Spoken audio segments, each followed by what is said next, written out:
So hey guys, welcome back to new blog. तो अभी IT Delhi का प्लेसमेंट सीजन स्टार्ट हो चुका है।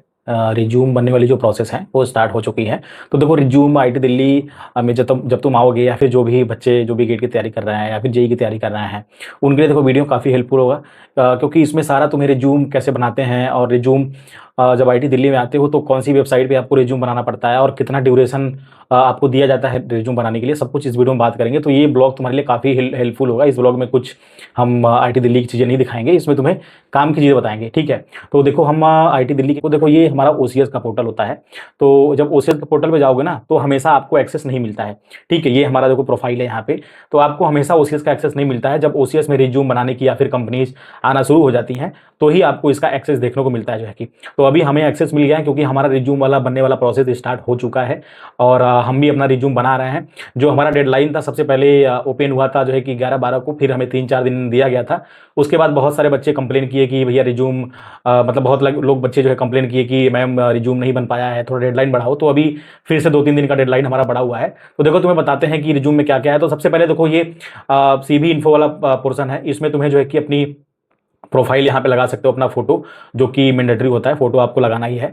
जो मैंने लगो फोटो लगाया हुआ है अपना। उसके बाद में ये फोटो डालने के बाद यहाँ पे देखो वेरिफिकेशन डॉक्यूमेंट होता है। जो भी तुमने सीवी में अपने लिखा हुआ है, वो तुम्हें यहाँ पे अपलोड करना होता है, तभी आपकी रिज्यूम जो है वो वेरीफाई होगी। अदरवाइज आईटी दिल्ली आपका रिज्यूम वेरीफाई नहीं करेगा, और आपके रिज्यूम के नीचे लिखा रहेगा नॉट वेरीफाइड, जिसमें कंपनी का थोड़ा सा जो है कि गलत इम्पैक्ट पड़ता है। कंपनी ट्रस्टेड नहीं लेती है जो कि उस रिज्यूम को ज़्यादा, ठीक है। और देखो, यहाँ पे ये चीज़ जो कि आपको मिल गई। उसके बाद में देखो, यहाँ पे डेडलाइन अभी जो ओपन हुआ है हमारा अगस्त 23, जो कि कल संडे है। तो 2 दिन का हमें मौका मिला था इस वीकेंड में। और उसके बाद में देखो, ये यहाँ ऑप्शन यहाँ पे देखोगे तो क्रिएट रिज्यूम और मैनेज रिज्यूम का ऑप्शन है। क्रिएट रिज्यूम में जाओगे तो तुम्हें ऐसा रिज्यूम का ऑप्शन देखने को मिलेगा, जहाँ पे पेज 1 पेज 2 ऑप्शन होते हैं। पेज 2 जो कि ऑलरेडी जो है कि यहाँ पे सेक्शंस बना हुआ है।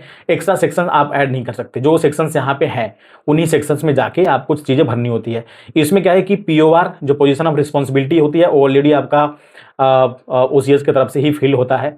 एक्स्ट्रा करिकुलर एक्टिविटी भी आपका ऑलरेडी ओसीएस की तरफ फिल होता है सारा वेरिफिकेशन के बाद। इंटर्नशिप और क्वालिफाइंग एग्जाम, ये सारी चीज़ें तुम अपना भर सकते हो। तो पेज 2 देखो, बहुत कम इंपॉर्टेंस होता है पेज 2 का।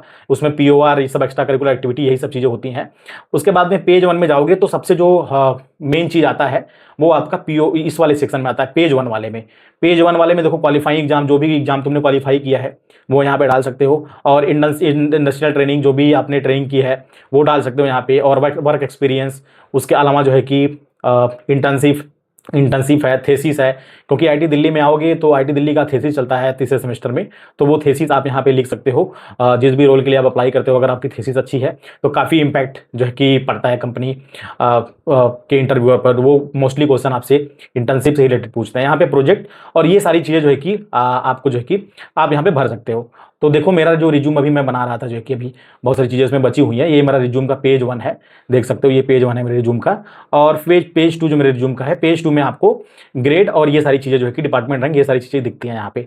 तो ये देखो, रिज्यूम का जो वेबसाइट है बहुत देर तक ओपन नहीं होता है। तो जो भी बच्चे फर्स्ट ईयर में हैं या गेट की तैयारी कर रहे हैं, उनके लिए भाई एक डिस्क्लेमर ये है कि जो भी आप गेट की तैयारी कर रहे हो, जैसे ही गेट की तैयारी के बाद जैसे ही एंटर करते हो आईटी दिल्ली में या फिर किसी भी आईटी में, तो तुम्हारा प्रोजेक्ट बिल्कुल जो है कि रेडी होना चाहिए। मतलब प्रोजेक्ट, जो प्रोजेक्ट चल रहे होंगे अपने कॉलेज में, उसका भी अच्छे से डॉक्यूमेंटेशन, हर चीज़ पूरा मेंटेन करके रखना। अदरवाइज फिर यही रिज्यूम वाली जब विंडो ओपन होगी तो आप बड़े ज़्यादा जो है कि रस में रहोगे, और मे बी अच्छा रिज्यूम ना बन पाए, क्योंकि रिज्यूम का विंडो अब खुलेगा नहीं। अब कंपनी जाएंगी, फेज 1 में आपका यही रिज्यूम चलने वाला है। मतलब नवंबर दिसंबर जो भी फेज 1 होता है कंपनीज में, वो आपका जो है कि लास्ट तक यही रिज्यूम रहने वाला है। और उसके बाद फेज 2 में अगर आपको मान चलो फेज 1 में प्लेसमेंट नहीं हुआ, तो फेज 2 में फिर रिज्यूम की विंडो ओपन होती है, तभी आप उसमें एडिट कर सकते हो। और ये हमारे साथ अनुराग हैं, हमारे दोस्त। तो हम दोनों लोग अभी सोच रहे थे रिज्यूम में थोड़ा एडिट करने का। 2 दिन 3 का टाइम मिला है। तो हम लोग यही ट्राई कर रहे थे कि इसमें क्या एक्स्ट्रा चीज़ें ऐड कर सकते हैं। और जो कंपनी यहाँ पे आई है, और एक चीज़ आपको दिखाना चाहता हूँ जो एक है, देखो यहाँ पे जो, जब होम पे जाओगे यहाँ पे, तो यहाँ पे जनरल रिक्वेस्ट का ऑप्शन होता है एक। जब आप आईटी दिल्ली या किसी भी आईटी का जो ओसीएस की वेबसाइट होती है उस पर जाओगे तो यहाँ पे देखो प्रीवियस जो कंपनी होती हैं, ये सारी कंपनी जो है कि यहाँ पे जो भी कंपनी प्रीवियस वाले ईयर में आई होती हैं, प्रीवियस वाले सीजन में, वो यहाँ पे दिखती हैं। तो 2026 का देखो डालोगे तो ये सारी कंपनीज सारी रहती हैं। और किसमें आप एलिजिबल हो, देखो बहुत सारी कंपनीज आई हुई हैं। मीसो डेटा साइंस रोल के लिए है, मीसो सॉफ्टवेयर के लिए है, और यहाँ पे जो है कि बहुत सारी कंपनी है जो कि, और इसके बाद में देखो लगभग 983 कंपनी लगभग यहाँ पे आई हुई है, मतलब 983 कंपनी के आसपास हैं। तो यार कंपनी देखो बहुत ज़्यादा होती है, इसमें कुछ कंपनी में आप एलिजिबल रहोगे, किसी कंपनी में एलिजिबल नहीं रहोगे, बट मोस्टली जो भी कंपनी है लगभग उसमें सभी लोग ही एलिजिबल होता है।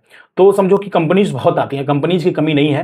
कंपनीज देखोगे आप तो कंपनीज बहुत है, सारी कंपनीज गूगल, माइक्रोसॉफ्ट, सब कंपनी आपको यहाँ पे देखने को मिलेगी। सारी हार्डवेयर की कंपनी, सारी सॉफ्टवेयर की कंपनी, जो भी कोर बच्चों को लेकर आती है वो भी, और एआई एमएल डेटा साइंस का तो सारी कंपनी भरी होती है। देखो हर जगह तुम जहाँ पे देखोगे data science, AI ML, associate, data analyst, तब डेटा साइंस और इन सब की कंपनी तो बहुत सारी हैं।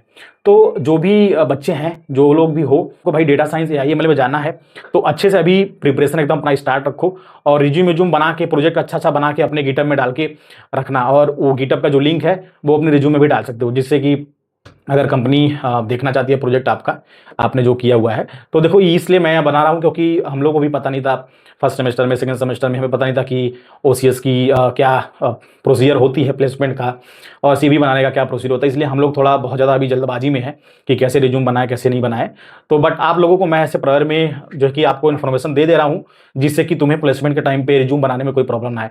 ठीक है, तो मेक श्योर करना कि वीडियो को जरूर भाई लाइक कर देना, और अपने फ्रेंड्स जो हैं जो भी आईटीज़ में है या फिर जो भी गेट की तैयारी कर रहे हैं उनको भी भेज देना, ताकि उन्हें ये चीज़ें पता रहें कि हाँ पहले से हमें ये सारी चीज़ें करनी होती है। ठीक है, तो ये कंपनी है जो हम आपको दिखाना चाहते हैं। ये कंपनी है Glean search technology India private limited, जो कि यूएस और इंडिया दोनों के लिए जो है कि आपका हायरिंग करती है। तो इसका पैकेज देख के बिल्कुल यार आप एकदम से मतलब समझो शौक हो जाओगे जो है कि इसका पैकेज जो है। देखो सबसे पहले मैं आपको इसका जॉब डिस्क्रिप्शन और जॉब टाइटल दिखा देता हूँ। तो ये कंपनी देखो सॉफ्टवेयर इंजीनियरिंग के लिए आती है, और कंपनी का नाम जो है ग्लीन टेक्नोलॉजी, और ये कंपनी का ये जेडी है। जेडी में सबको जो भी इन्हें रिक्वायरमेंट है जो है कि वो सारी जेडी में लिखी होती है, और कौन कौन से लोग एलिजिबल हैं वो सारी चीज़ें भी लिखी होती हैं। और ये देखो नंबर ऑफ हायरिंग्स है, कितना जो है कि मिनिमम नंबर ऑफ हायरिंग करेंगे, 3 मिनिमम बच्चों को लेंगे ही लेंगे ये, और मैक्सिमम 6 बच्चों को भी ले सकते हैं अगर इन्हें मिला तो।